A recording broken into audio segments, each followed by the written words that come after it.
What of the directive principles contain? So basically the list of directive principles, okay, or the guidelines which is written in the directive principles, it contains three major things. Okay, what are they? Goals and objectives that we as a society should adopt. Like for example, a society may have a goal of industrialization. Okay, they may have a objective to bring in higher GDP in the country. Okay, so the goal and objective that we as a society should adopt, what kind of goal should be there and objective should be there. Then certain rights that the individual should enjoy apart from the fundamental rights. So the directive principle says that there can be some other rights as well apart from the fundamental rights that the citizens can enjoy. Certain policies that the government should adopt, okay, and some kind of welfare measure policies that the government can adopt. You may get some idea of the vision of makers of our constitution by looking at some of the directive principles shown below. Okay, we can see the certain directive principles and get the idea that how or what kind of guidelines were there in the directive principles. The government from time to time tried to give effect to some directive principles of state policy.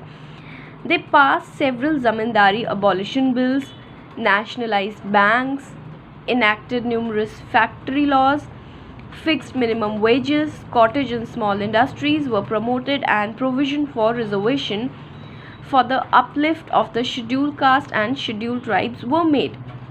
Now, you need to understand that directive principle is something, if I'll say this in a very simple word, agar government chahe to. Okay, firstly there are some guidelines mentioned in the constitution, and in case the ruling government, if is concerned about the wishes of the people or want to work regarding the upliftment of their society members, then they can do it. Okay, in that also, what can government do? You know, it can bring in certain policies which is for the welfare of the people. Okay, it can bring in certain rights which are not given in the fundamental rights. See, fundamental rights are your basic guarantees. Apart from that, if government feel that they need to bring in other rights, they can also do that. Now let's suppose zamindari system, a zamindari abolition bill.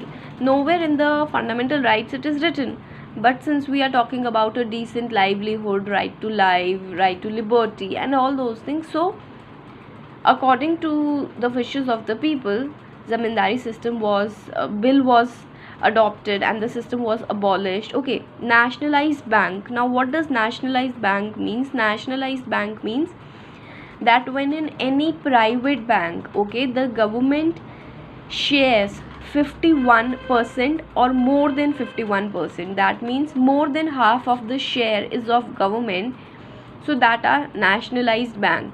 Okay, enacted numerous factory laws now in order to protect the interest of people, and in many cases the factories are polluting the environment, they are not following certain guidelines while making their products or manufacturing or anything, so we have certain factory laws as well.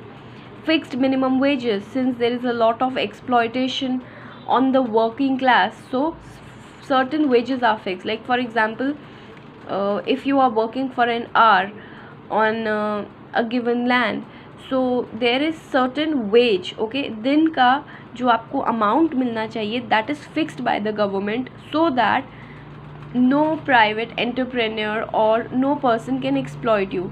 That means, for example, if working for an hour on an agriculture, okay, the fixed wage is, let's suppose, 2 rupees, so no one can actually give 1.5 rupees.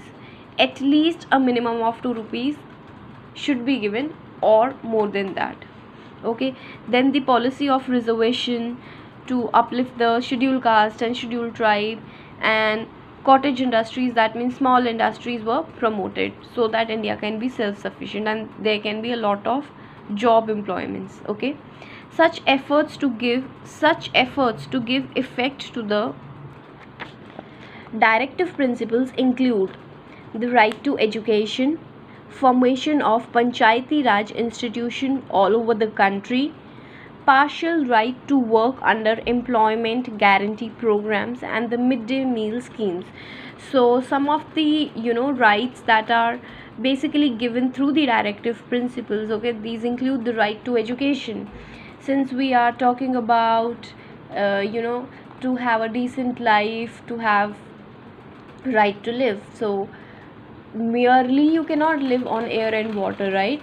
It was back in the ancient time, but when we are talking about right to live, I need to live in a dignified manner, and if I need to live in a dignified manner, I don't want to beg. So I need a job, and in order to need a decent job, I need to have education, a certain minimum education, okay. Then when we are talking about panchayati raj institution, that is basically saying the power from the center should be taken and then redistributed to the local level, so that local level people can make their decisions, okay. So all these things, midday meal, so these are examples which shows that if the government want, they can actually have certain kinds of policies and rights for the people, okay.